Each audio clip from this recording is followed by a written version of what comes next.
Are you the CEO of your life and biz? I'm Emily Alderson, and I'm on a mission to elevate the beauty industry one success story at a time. If knowledge is power and seeing is believing, imagine what could happen if you expanded your mind to the possibilities.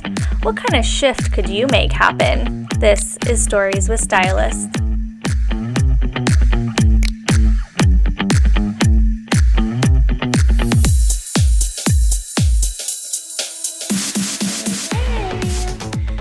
All right, welcome to another episode of Stories with Stylists. I'm so happy. My guest today is Nicole. She's in Hawaii right now, which is not a bad place to spend a global pandemic.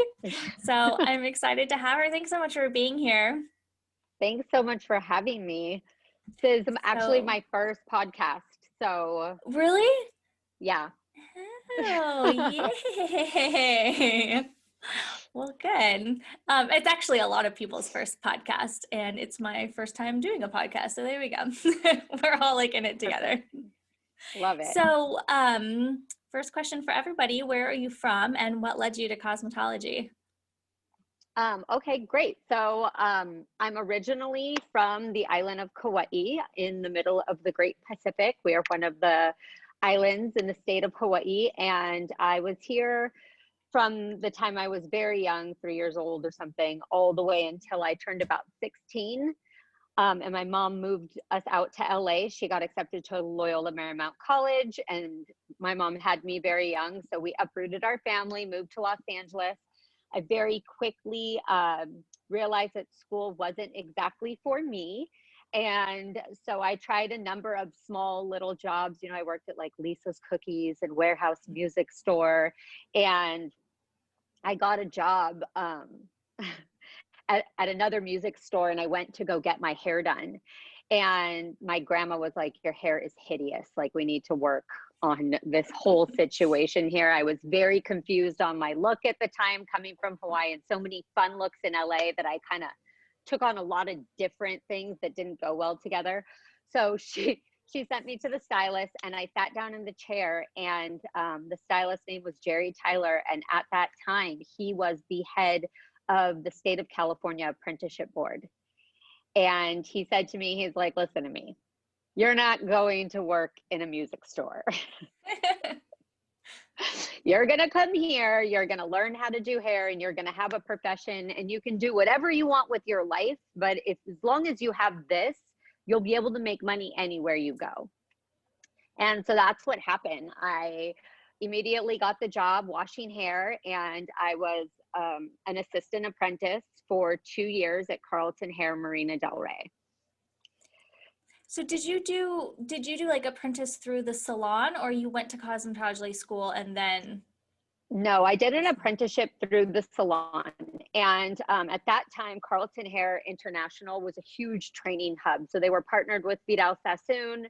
So we were to go to the training courses at Sassoon for, classic cuts, creative cuts. And they were like week intensive courses that we would have to go and fulfill. And then every Wednesday we would be out of salon and actually in a specialty salon just for training. And so all of the senior stylists would have a day where they would come in and go through, whatever their specialty was, and would train us to do our practical stuff, just whatever we had to do to pass the test, which everybody knows nobody uses any of that stuff in the salon.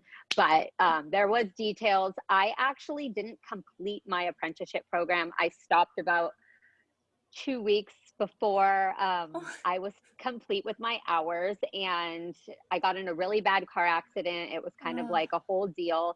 And so I decided that instead of going back to the salon, I wanted to just go complete my hours at a cosmetology school. So I went to school for a month, finished my hours out, and in Culver City, and got my license, and that was history.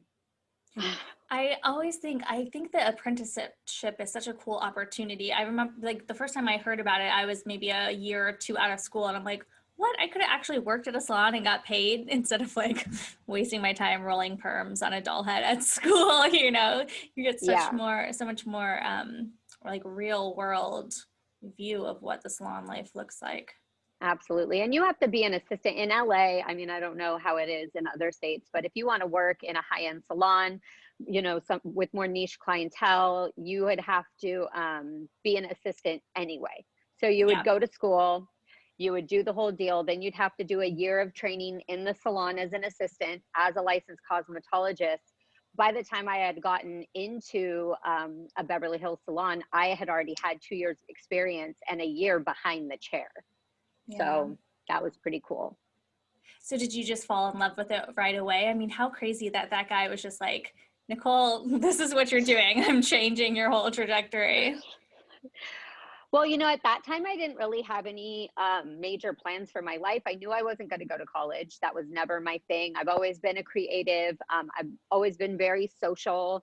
I like, the party and to get paid to be at the party was kind of like an all-in-one.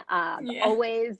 I've always played with my friend's hair. I've always been that girl where, everyone comes over and we're dip dyeing people's hair and food coloring and mixing the different food colorings to make different colors. And so I got extremely lucky that it seems to be the trend in my life. Really, like I have been divinely guided in everything I've done. It's kind of just been like, and this is the direction we're going to gently go this way now. And I just have always kind of gently followed along, in suit of where life has brought me. Yeah. It's so interesting that you say that because I'm just getting a little ahead of us, but do you, like, looking back, I mean, I personally think that we're all divinely guided, but do you think there was something along the way where you still have to follow that, right? Like, we all have little pings and we can either choose to listen to them or not. So there's something in you that goes with the flow maybe, or goes in the right direction, or do you feel maybe like uninhibited by what you're supposed to do or need to do? Because a lot of people just saying I'm not going to college isn't enough for maybe their parents or society or that sort of thing, and you're just like, nope, not for me. Yeah. Well, I feel like, from a very young age, we're all taught to conform. We're all taught that, okay, this is what we do next. This is what we do next. This is what we do next. This is what we do next. And when you're in kindergarten, even like, they'll say, what do you want to be when you grow up? And they give you like a Mm-hmm. list of 5 things. You Right. either want to be a teacher, a veterinarian, a fireman, a cop, and like nobody attaches a salary to that and what kind of lifestyle you're going to be living, right? They're like Mm-hmm. but they give you this little box and you just check all the way through. And I really feel, I'm very fortunate my mom is, she did the high school, then she graduated, she went to college, but my dad came from another country. My dad's originally from Argentina. My dad's profession, he was a professional skateboarder. So he had chosen a very alternate lifestyle and life. And my parents were always to the nature of, what makes you happy. And a lot of times we don't know what makes us happy. So we'll just fall into the whatever it is. For Mm-hmm. me, if something excites me, I'm in. I don't care what we're doing. Like, I mean, it could be at this point I have better judgment, but like even as a Yeah. teenager, if everyone's going to the beach, I'm going. Like I want to know what's going on. And that goes all the way from being really young and curious. My parents would have a party. I'm not going to sleep. I am sitting behind that door listening to what's going on. I want to know the tea, you know, just a touch of nosy, but like enough to be excited about what's going on. Like I always have that curiosity and excitement of what Mm-hmm. could happen instead of fear of what could happen. I'm more like, I mean, what's worst case scenario? Really, you know? And Yeah. that never just seems that quite that bad. So I just kind of followed in suit and did it. It felt right and felt good being a hairstylist. I was uh, there's two different kinds of hairstylists. Okay, there's the ones that are born with natural talent. It's the same thing with sports players. You can be born with just incredible physical ability, which I have none of. Like that's physical thing that I do is walking in heels. Like that's the Yeah, most right. athletic I get. So, but I happen to be one of those naturally creative people. I could look at a haircut and just recreate it. But the problem is that I had no idea how to recreate it, right? So I had to learn the roadmap. You had to learn the different cuts and techniques and exactly what was happening if you wanted to recreate. But there's a lot of people who come in with just a love for it that actually don't have that naturally creative, but they learn that roadmap and they are the most technically beautifully performing stylists I have ever seen in my life. You know, they follow Yeah. the rules, and then after the rules, they'll go in and break them within their realm of possibility. So I really feel like for anybody, it can be a learned thing. It just happened to come very naturally to me, along with talking. I'm Argentine and Jewish, so like it's my birthright to overly gab. Yeah. I think I like the other side of that too is there's a lot of stylists that are like perfectly competent at what they do, but they're so personable that people just want to spend time in their chair, whether they have the most amazing, skills, technical skills or not, There's people making six figures and doing like okay hair, but there's Girl, people like them. the men make more money in our industry than anybody else. And the reason why I figured it out, I've like cracked the code, is because every woman wants a man to tell her that she's hot, right? So you can do the shittiest haircut, but if you do the most incredible blow dry, right? And then at the end, you're touching her and you're like, oh my gosh, girl, this looks so good. And you're flipping that hair around. She's like, yes, yes, I do look good. And then she goes home to her husband and she's like, baby, look at me. Feeling And it. he's like, yes, because she's feeling herself. And it's this whole chain reaction. He's handing over the credit card. You go back and see that guy whenever you want, and that's a big part of it. I've seen some really crap haircuts also, and those men just cash in. Crazy. Yeah. The person that I apprenticed under and the salon that I worked for was a guy, and he could sell ice to an Eskimo, and all day he was actually a really good hairdresser. But yeah, people would call in and they'd say, I just really prefer a male stylist. I just think they know my hair better. I'm like, I think they know how to stroke your ego better is what it is. Yeah. Yeah. Exactly. I can tell you you're pretty all day long, but if a guy tells you you're pretty, it just cuts differently. It's much more believable. Yeah. Mm-hmm. So Isn't that so funny? It's psychology, baby. It's all about the psychology.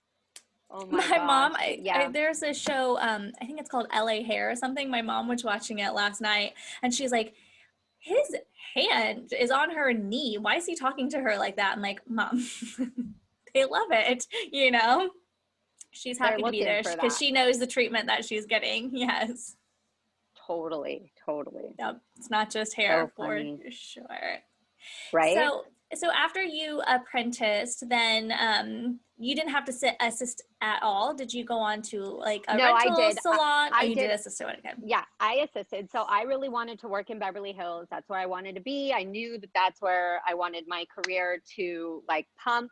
I wanted to do, TV stuff, and I wanted to kind of grow as much as I could Mm-hmm. possibly grow in the industry and build a name.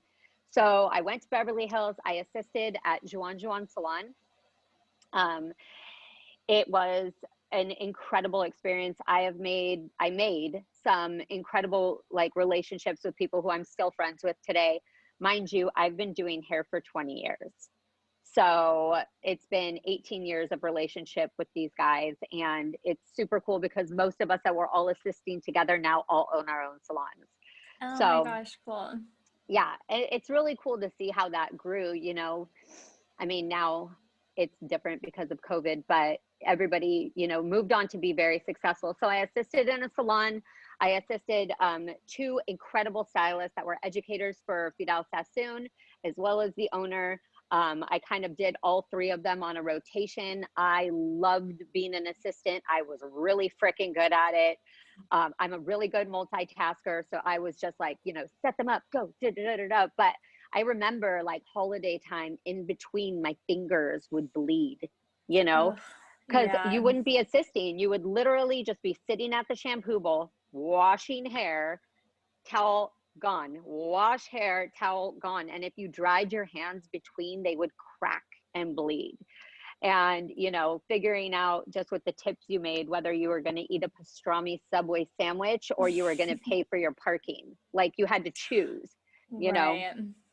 which one you were going to do for the day. And it was totally shit money, but it was the experience that I gained from training with those stylists is something.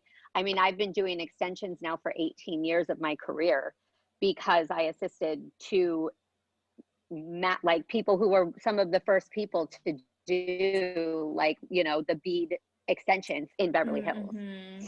So, you know, the experience I gained was unbelievable. I worked there for 5 years before I left. And, um, you know, it was a long time. The cool thing was I was at that salon in Beverly Hills for 3 years, and then they branched out and opened another salon. And then we were there for a while. So it was always changing, and I got really bored really quickly. I can't do the same thing for way too long. I need to, I'm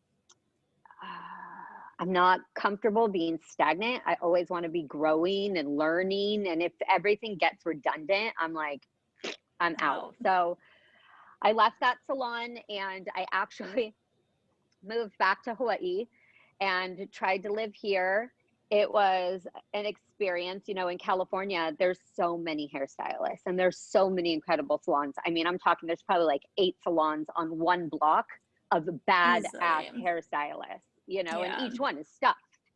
And so we would all go and smoke in the back, and there's an alley, and each salon would come back and we'd like look at each other, like, you know, the different gangs. Eyeing people's up. Yeah. Yeah. Like, up, you know, to the other gang down the street. But we, I ended up coming back here, and it was like all of a sudden, you know, big fish in a tiny pond where, you know, big fish, a big pond, it took a year or 2 to start building your clientele. I came here and was booked solid in less than 3 months. And so did you seek out a salon before you got here, or you looked for something, and you had no clients, right? Or did you have just friends and family? So I had no clients, but I grew up here, you know, for the most part. And where I live, there's one salon per town. So it's very easy for wind to catch that there's a stylist from Beverly Hills. And then people come in and they're like, Nicole's back. She's been working in LA. She's been working in Beverly Hills. And it just caught like wildfire really quickly. But it was very boring here as far as like outside life. I wasn't ready to be here. So I packed up and moved down to Mexico for a year. Oh, wow. Where in Mexico? I moved down to Huatulco. It's like down kind of by Guatemala where Mexico turns south. Oh, yeah.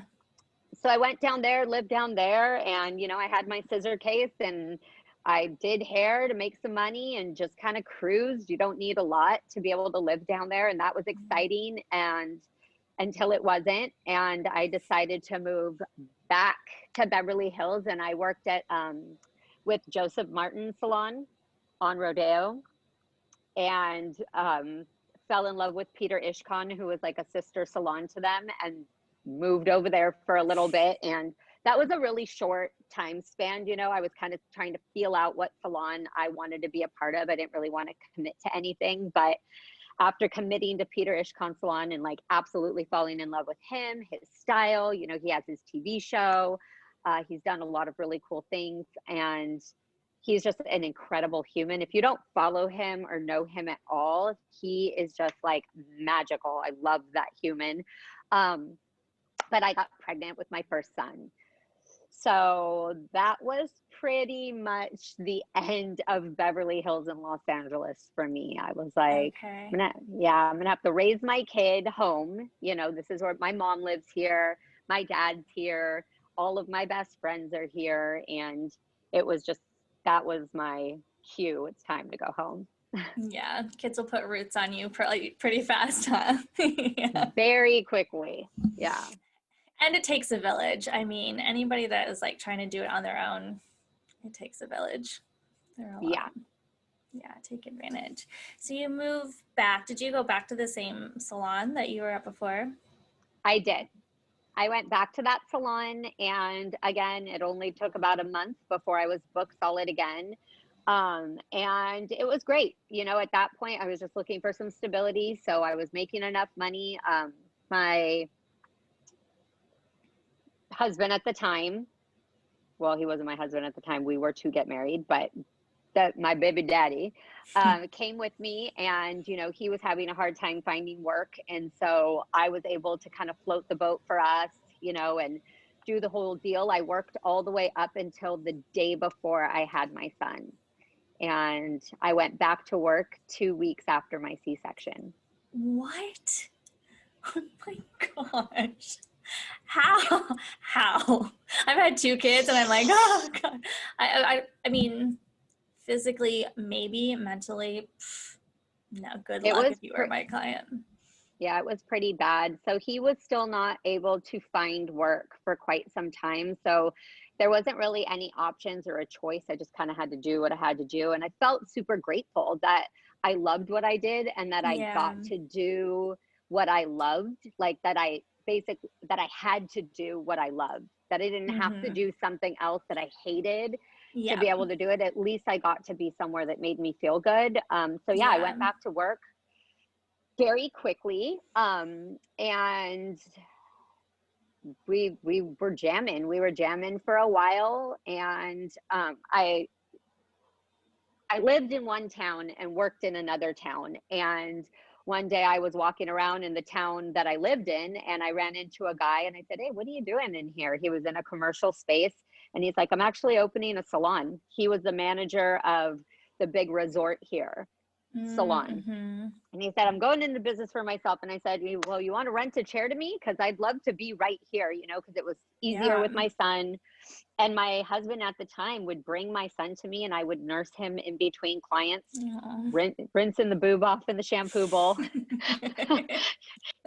getting him back off to dad, and, you know, and handling business. We were working. Oh my gosh, that worked out. Timing, that's amazing. So That was how pretty long insane. now, and our clients, how is it there? I mean, do they have any trouble with like going town to town? Like Orange County is so big, but people love their little bubble. Like nobody really wants to travel to do anything. How is it like on the Yeah. island? So our bubble is kind of the North Shore. It's 3 towns deep, like 3 or 4 towns deep. So people will travel within that bubble. But by the time I had started working at that salon, I was pretty much maxed out. You know, I was trying to only work 3 days a week, but I was pulling 10, 12-hour days Mhm. on those 3 days a week. And so I decided I was going to kind of spread it out a little and do 5 shorter days, which you know how that never It happens, never ends right? up that way. Yeah. Yeah. Nope, But because once you then I'm open yourself working. up to that, you're like, I'll just do one more. Sure, I'll stay later to finish that. Yeah. Yeah, or you're praying to the hair gods that a freaking highlight lift so that you can go and make dinner for your family. I'm like, come on. Yeah. But I ended up getting pregnant with my second son, and I decided that it was time that I expanded my business, and I offered to buy the salon that I was working in at that time, and he wasn't interested. And so I opened a retail store. At that time, our salon didn't really have any retail. So I decided to open a separate beauty boutique with a girlfriend of mine. It was a 200 square foot store. We sold shampoos, conditioners. We had a blowout chair. We sold makeup, kind of bath and body, just kind of really like high end, nice brands. Mm-hmm. And our store ended up pumping out 500,000 in our first year. Amazing. It was insane. So there was definitely a lack of that. We kind of found the hole in the market up here. Mm-hmm. And I had my second son during that time.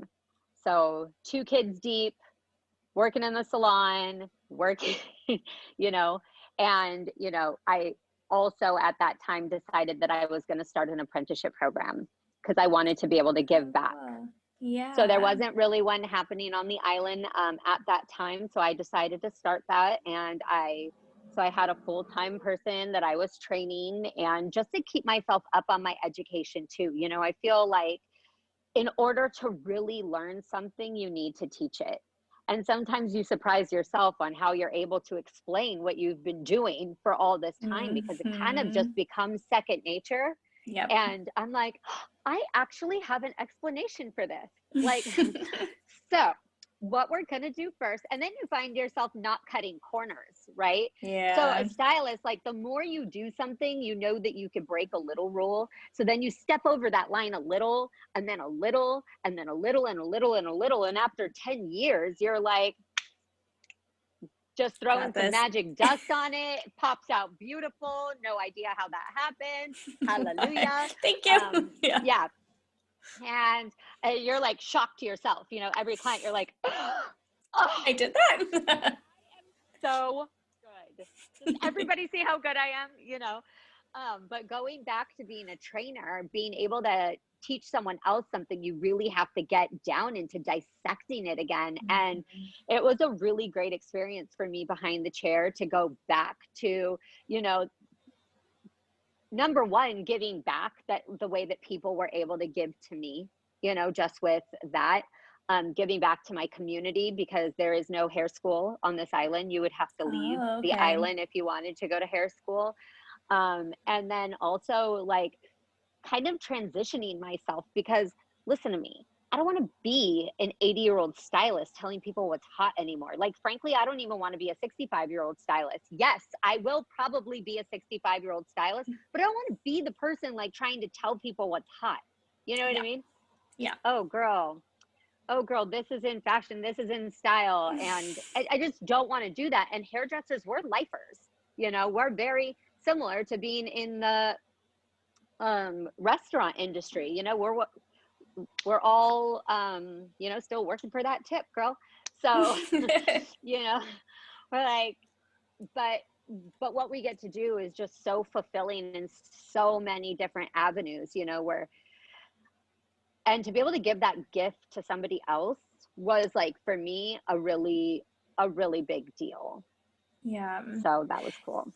Did you have any hesitation, like as far as the commitment? Because 2 years, you know, you've kind of like jumped around and done different things and opened different stores. Did you ever feel like, oh, okay, now I really have to be here for 2 years for this other person that I'm teaching?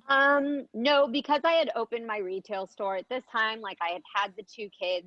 I mean, I started doing hair when I was 17, right? So at that time, you're young, you're having fun, you want to experience things. And I did spend a big portion of my career at Juan Juan, you know. Mm-hmm. Um, and once I started like getting a taste of like being able to live and use my scissors wherever, I really wanted to kind of experience all the things. Yeah. So, but at that time, I, you know, had the retail store, I had the two kids, I had my clientele, and I had become a single mom. So my ex-husband suffered from some personal issues with addiction and stuff that was just really hard for him to beat off. So he ended up leaving and moving to a different state quite far away. So I was left with a 2-year-old and a 5-year-old by myself, working that business and, you know, and doing the hair and just trying to figure it all out. And so it was really nice to have that, you know. That's like always Yeah. been my constant, is my scissors. Like, I've always known that I can make money no matter what, doing what I love, you know, with the people I love. And so at that time it was just like, this is where my heart is, you know. And as Mm-hmm. soon as my heart feels called somewhere else, I move. I'm not big on, I'm a Gemini. You're like, enough said. Let me just throw that out there that I don't have to explain anymore. Let's, let's tie that up with a bow. Yeah, so funny. Yeah, I mean, it's nice to have, like, when you have something that is motivating you in that way, and not that you can't have a completely fulfilling career and work really hard if you don't have kids or anything, but like, you know, when your life depends on it, when other lives depend on it, Yeah, it's certainly going to motivate. And when you love it, that helps a lot too. It does. It does. Um, so yeah, it obviously as a single mom, it kind of became a little overwhelming to be managing my store, having a full situation there, and working at the salon and trying to juggle and manage two kids, two schedules, and they were very young, so it was very expensive. So I decided that we were going to let go of the retail store and I was going to buy my salon, because he was ready to give it up. Okay. So we had kind of outgrown the space that we were in. It needed a remodel. He wasn't really, vested into putting any more money into it. So I was like, I'll take on the project, and that's what I did. I sold the salon. I sold the beauty boutique, turned it for a profit, which was great, and bought my salon. And we turned it into a freaking little mecca in our town. I mean, it was popping. We had incredible stylists. The hair that was coming out of there was incredible. We had stylists from New York. We had some people who had left and gone to school. We had apprentices. We had world travelers. And so we catered to a lot of different people. We were bringing out different stylists to come and do education, and, really feeding off of each other, and just trying to really maximize on, the excitement of having something new and fun. And that was super fun also, but again, all consuming, you Yeah. know? So Did as you you're trying, go ahead. Well, I was just gonna say, like, do you think like your experience of owning the retail shop, did you have any like hiccups along the way figuring out how to own a business in that way and then kind of translate it into a salon? And then what did it look like trying to figure out, because it's easy to like think that you can do it and think that you know all the things when you're behind the chair, and then you open a business and you're like, oh, this is a little different, right? Yeah. Yeah. So I'm a long story longer, funny story. I actually, I didn't graduate high school. I never went to college. My degree is in people. I have, clients, and I listen. I listen really Mhm. carefully. I've had business owners, entrepreneurs, doctors, lawyers. I mean, I have everybody in my seat for free information, Yep. and I will pull all information out of Yep. your cute little head all day long. Okay, And you'll pay me for it. that's right. And so, I actually learned how to start a business on YouTube. I Googled the difference between an LLC, an S Corp, a Corp, all the different things, how to make a franchise. And I Googled everything. I watched a bunch of videos on it. I found an app on an iPad that was hysterical. It's called the Business Premier app, and I wrote out my whole business plan. You guys, it has like a template, and it will say, like, for example, you know, I'm a Uh-huh. nonprofit, or I'm a for-profit business located at da da da da da. I would copy, paste, and fill in my information. At the end of it, you can press print and it will print you out a real business plan. I put on Um, my pencil skirt and my blouse, and I walked my cute little butt into the bank with an iPad app business plan, and they handed me the money to start my own business. Amazing. Crazy. I'm like, crazy. You're like, I did it. I don't know how I I pulled that totally off. tricked them. Yeah. Oh, you should have seen me. I swear, I ran to my car when they said, "Yeah, you have the money." Before I they like say no. ran. Yeah, I'm like, before they figure out who they just gave that money to, like, I'm out of here. Um, but it was great, and it was definitely a learning experience. But we were, somehow we landed a contract with Estee Lauder, and Estee Lauder had been closed to small distribution for 5 years, but I got an interview with them, and I pitched them myself and my business partner, and they accepted our offer. And so we got to bring in some super high end brands into our little beauty boutique. And it was like a little mini Sephora. We carried New Face, Smashbox, Juice Beauty, Margot Elena, Jane Iredale. We had like really good Good products, stuff. but we had some big name brands also. So Yeah. took us seriously, you know? Yeah. Yeah. Did you have any idea how much it was going to cost to start a salon or to renovate and how all that was going to look? Or did you just kind of like throw a number out there? No, so I actually have, I call them my board of advisors in life. So I have like spiritual counselors, people who are really good at relationship like counsel, you know, like not just couples relationship, like human Mhm. relation, you Okay. know.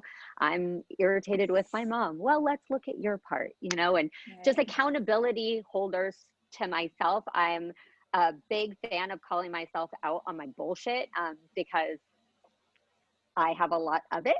And so, you know, it's always going to be working on ourselves. And so I've always really been into personal development, but I have, you know, being a hairstylist, I have an attorney that has been a very close friend of mine that has helped guide me through a lot of things. And I'll call them, you know, for questions and this and that, and, you know, whatever it is. And, you know, business people. And my aunt is an incredible businesswoman.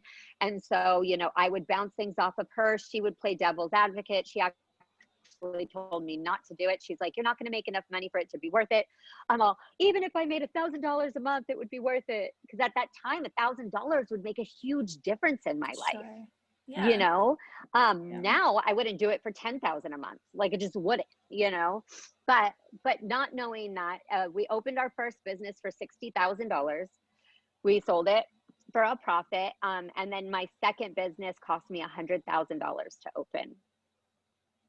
Yeah. I had no idea it would cost that much, but you know, I, before saying I wanted to buy it, right? So I had to buy a Mm-hmm. business and then I had to do the build out, but I priced everything out beforehand to make sure that I asked for enough money so that I was kind of covered with a little bit of a cushion, because I knew you Yeah. always know that you're going to go over no matter what. So it's Right. something behind that wall with the renovation, you know? Behind the wall, this is prettier than that. Of course, it's more expensive. Yeah. What are you going to do? Yeah. I know the Yeah, job. exactly. Hi. Oh, You know what? sweetie. I Hey. was yesterday with the writer. Um, can I go there today? Sure. I'm gonna go. Bye. I'm gonna get my socks on. Okay. Sorry. So cute. So So, how long that brings us probably pretty close to present time, yeah. pretty close to present. You know, during the times that I was going through all of that, you know, owning my own businesses and, you know, just being a stylist behind the chair, you know, we get pitched shit all the time. All the time. You Of should try course. this. And, you know, a lot of times, like, I want to know what you're using, you know, like, what is Mm-hmm. it that you got? Where'd you get this? What are you putting on your Mm-hmm. this? Like, why is your face so pretty? Why are your toenails that color? You know, I have lots of questions. We have lots of things to talk about. And the same goes with my clients. They're always asking me, like, you know, what am I going to use for this? Who can I talk to help me with this? You know, we're just great connectors. That's what we are. We're these Absolutely. little mini hubs of Yeah. information. I've always been a really firm believer in product education and home care for clients because I grew Mm-hmm. up in that culture from day one. Clients should not be getting, you know, 2 hours of my time, of my creative time that I'm pouring into you away from my family, nonetheless, for you to go home and wash your hair with shitty stuff. Like Yeah. it's just never been part of the deal. You know, the deal is I take care of you, you take care of your investment. And that's like a non-negotiable for me and my clients. But in the same sense, I've never been a salesperson. Um, Number one, because I hate being sold. I hate being sold. If I know someone's trying to sell me something, I will automatically turn off and not Shut it listen. down. But if Yeah. you're sharing with me about the stuff that you love, I've got all kinds of questions. Yep. Like, I want to know the skinny, I want to know the tea. I will order it, I will try it. I am not a returner, so I'll gift it to a friend or a client I think that would Right. like it, you know. Yeah. Because I don't like clutter in my space either. So, you know, it's just constant like I like it, I hate it, whatever. But I just really hated that. But I had some girlfriends who approached me and my business partner at the time on this network marketing company. You know, they were like, listen to me, don't worry about what it is. It's an amazing product, but the what we're explaining to you is it's a ground level opportunity. Like, you could literally become a millionaire in 7 years, blah, blah, blah. And I was just like, okay. But I was down for a trip. They were all going on a trip. And I said, well, I'll go on your trip and really check it out and see if you guys are for real. So I did. I went on that trip with them and I had an incredible time and I really saw the vision. And I was actually shocked to learn that, you know, the network marketing industry is one of the highest paid industries in the world. It's like what is that, $176 billion industry. There are more millionaire women that come out of that industry than any other. Like, just some things that really blew my mind. Yeah, that's a fact. That's a statistic. Yeah. And so I was like, wow, that's so cool, super awesome. But again, like, not for me. I'm a business owner, I do hair. I only use professional products. Yep. Right. Well, but this was a supplement too. And I am like through and through a hairdresser. I smoke, I drink Rockstars, I eat at 2 o'clock every day. I eat faster than my husband. When I first met my current husband, he was like, where's the food? I'm like, I ate it. He's like, I didn't even see it land on the plate. I'm like, we just need to get it done. You know, it's just another thing on the schedule that we have to shove whatever we're eating, just open the throat and down the hatchet. You know, there's no, so at that time that wasn't for me, but we are again in a small community. They're very close friends of ours. And within 4 years, they had made a substantial monthly income and they stopped working and they kept collecting that check every single month.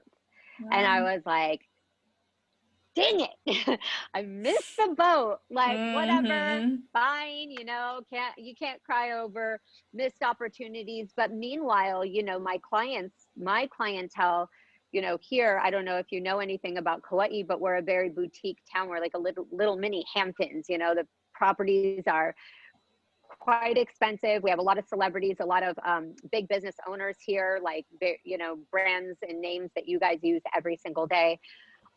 They're all my clients. And so listening to them, it's the same story, right? We collect these stories and it's over and over again. I was doing this, somebody offered me an opportunity. I jumped on it, happened to work out. Someone offered me an opportunity. I ate Top Ramen for 2 years, ate shit, but then it worked out. And they're like living in these multi-million-dollar properties. And I'm sitting there like, I just wish I could have an opportunity like that, you know? And they're walking by every day, the salon. And by this time, you know, in fact, this is 7 years later, these girls have been sitting pretty for 4 years, you know? Right. So like the time for crying is over. They're living their life. We're all very happy for them doing what they do, you know? And so we, so I'm, you know, talking to my clients, but at this time, you guys, I'm so busy, you know, I'm working 5 days a week, 10 to 12 hours a day behind the chair. I hadn't taken a new client in 3 years. I'm booked solid. There is no room on my books for new clients. I'm constantly turning down people or giving them to assistants and apprentices and this person and that person. And what very quickly happened is, you know, all of that success that I had been working so hard for, I had capped out. I capped out. I couldn't make me. And I've raised my prices and I've raised my prices and I've raised my prices. And at a certain point, like it just didn't feel good anymore. You know what I mean? I'm not going to charge you $500 for a haircut.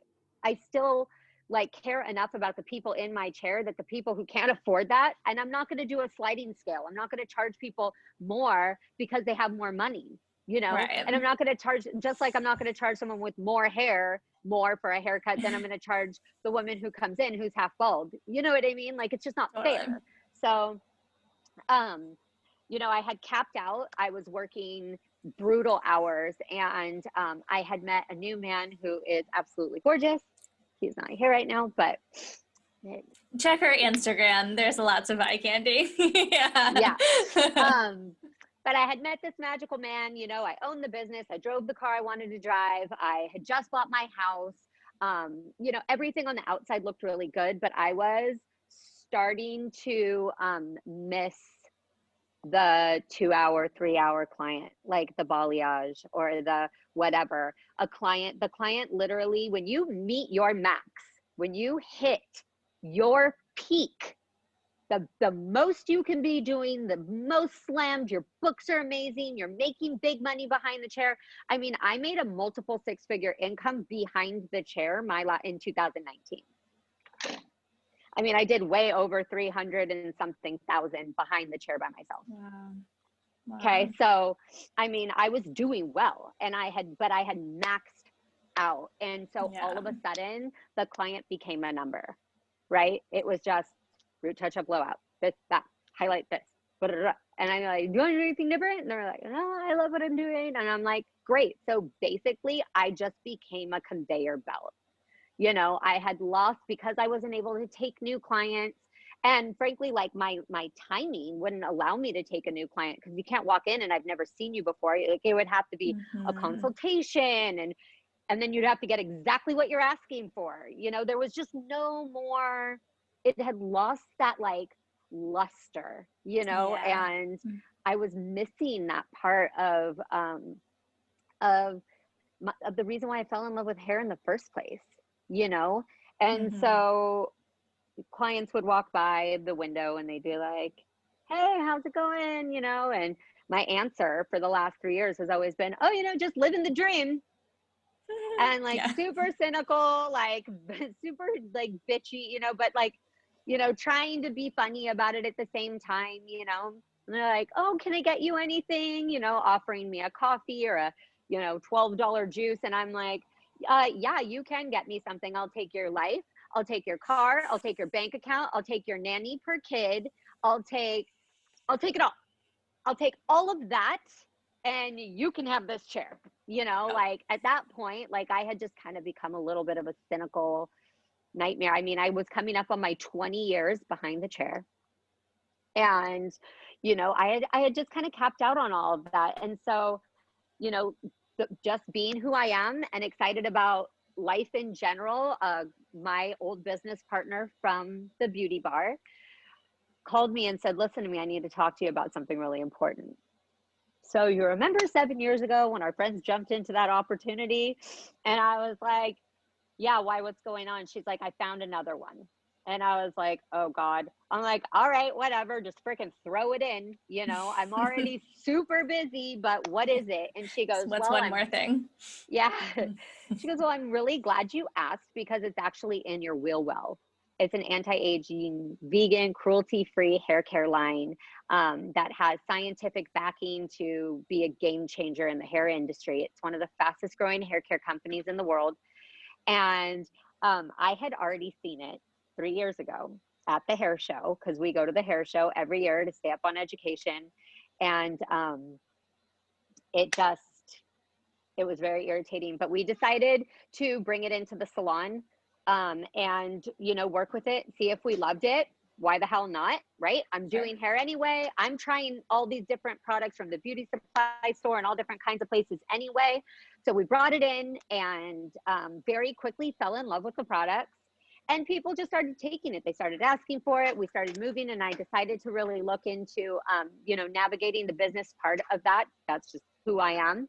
And within 4 months, I was able to replace my full-time income behind the chair. 4 months? 4 months. Oh my gosh. So I decided that I was going to sell the salon and I was going to work for fun again. I wanted to tap back into that, you know, 3 day a week, show up, do a couple people, have one freelance day where it's all people I don't know, you know, just really like get juicy with the clients again and not need the overhead and the business and the money and the grind. Yeah. So I put my salon on the market, and 5 days after I put my salon on the market, it closed down due to COVID. Oh my gosh. And I haven't been back to the salon since. It's been 9 months. Wow. Wow. But I mean, what amazing timing too, that this opportunity came your way. You were able to kind of like give it a go while you're still in the moment and keep working. Your salon's been closed 9 months and you've been working and earning an income the entire time. I have. And the thing about it is that, if you're a stylist that's unopen to change, then you're probably not a great stylist anyway. If you're not into trying everything, into looking into everything, into playing with everything, and, if you're not open to everything, then it just, you're blowing it, number one. Number two, there are more millionaire girls who are not in our I mean, we're hairstylists, we're licensed hairstylists. They're selling shampoo, our specialty, our wheelhouse, and they are taking all of our money. And I was like, oh, no, you don't. No, you don't. I'm coming in hot. And I did. And I really fell in love with the community. It's like, I do what I do behind the chair, but on a mass scale. And this morning I got to do a few clients, on my own time, how I wanted it to look. And we played and we talked, and it was so great. I didn't have any client coming up next. And now I just get to do hair for fun. And I get that paycheck that rolls in every single month for the work that I did a month ago, 3 months ago. Now it's been 15 months, and it has been the most extraordinary experience, especially because we're doing this anyway, and now I'm going to get paid for it for the rest of my life. Where I worked for 20 years to have to be behind the chair more. I worked so hard to have to kill myself, and now I get to work and get paid to not have to work so much in the future. And so I'm really looking forward to the next few years of hair and this opportunity that I jumped into, and just kind of the transformation, because the thing is, times are changing, and unless we change, you'll have to figure it out, and you'll probably end up crying and complaining about the way things were or whatever, or you'll adapt and you'll bust a move. Not everything is going to be for everyone, but this one just happened to be the right one for me, and I took the steps through the door. Same thing as when I was sitting in that salon, getting my hair done. Hold on one second. Yeah, no problem. I have another call scheduled right after this. Right at that hour. I mean, that's pretty much a full circle anyway. So in conclusion, that's exciting. So best advice for anybody that's feeling stuck right now and is thinking about taking an opportunity, what would you say to just be like, just go for it? So, you want to think about what you have to lose. Like, honestly, what do you have to lose by, doing certain things? And the reality is, you guys, is that this is not dress rehearsal.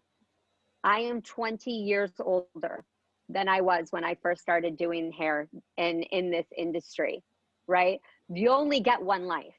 So if you don't take advantage of every opportunity, how is any of them going to pan out? And that was something that I learned from listening to all of these people over and over and over again, was that they took this opportunity and it bombed.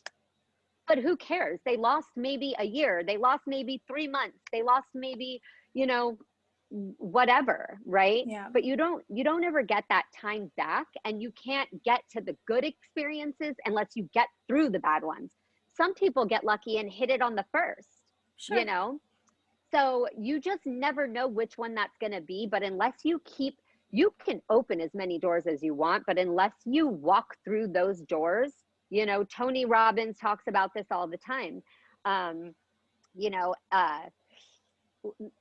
Gary Vee is actually, I just listened to this whole talk that he just did on this, where he's like, you can sit on your couch and wish all day for $1 million, but unless it's coupled with action and ambition, get real, and I feel like us behind the chair, we're pretty realists, we live in a real world. We see so many different things and opportunities and experiences all the time happen for other people, but when's it your turn? I'm not saying throw everything to the wind. Obviously, I wouldn't sell my house and just throw my kids out in the cold, but I'm always open to listening to different things, different opportunities. And unless you try new things And especially now, you're not going to have an option. You're going to have to try new things. There's no Totally. more like making a decision on whether or not you want to do something. Yep. You know, you're going to have to do something. We're all being force fed to do things, but I'm really grateful that I didn't have to get force fed it, because I probably would have fought it for a lot longer than I needed to, because I'm just that defiant child. Yeah, I'm victim of it. But, you know, really, what do you have to lose? You don't get another shot at today, at tomorrow, at any of it. So what the hell, right? What the hell? We have nothing to lose. And if you do have a lot to lose, look for another option. Yeah. You know, that was my it still has thing. to be the right opportunity for you. Mm-hmm. Absolutely. Yeah. I'm not saying be an idiot, you know, but for me with this thing, it already fit into what I was doing. You know, there was no cost of doing business. There was no any kind of extra. It was just an additional opportunity. It wasn't going to take anything else from me. It fit into my life. And so God made it very easy for me to walk through that door. I love that. Well, thanks so much for being here with us and so much great advice. Where can people find you on social media? My Instagram is xcolieq, like curly Q, so KOLIEQ. And then another X, you'll find me. My name is Nicole Pacheco, and that is pretty much the only social media besides Facebook that I use right now. Perfect. And I'll link everything in the show notes for you guys. Awesome. Thank you for having me. I appreciate you. Thank you so much. And we'll see you on the next episode. Bye. Okay, Thanks, bye. Nicole.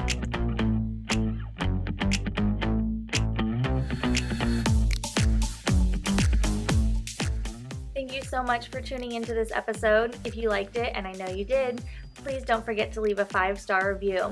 I love hearing from other stylists, so take a screenshot of the episode and tag me in it at Mindful Hair by Emily. If you have a story to share and would like to be on a future episode, please don't hesitate to reach out. I'd love to hear from you. We'll see you guys next Monday with more Stories with Stylists.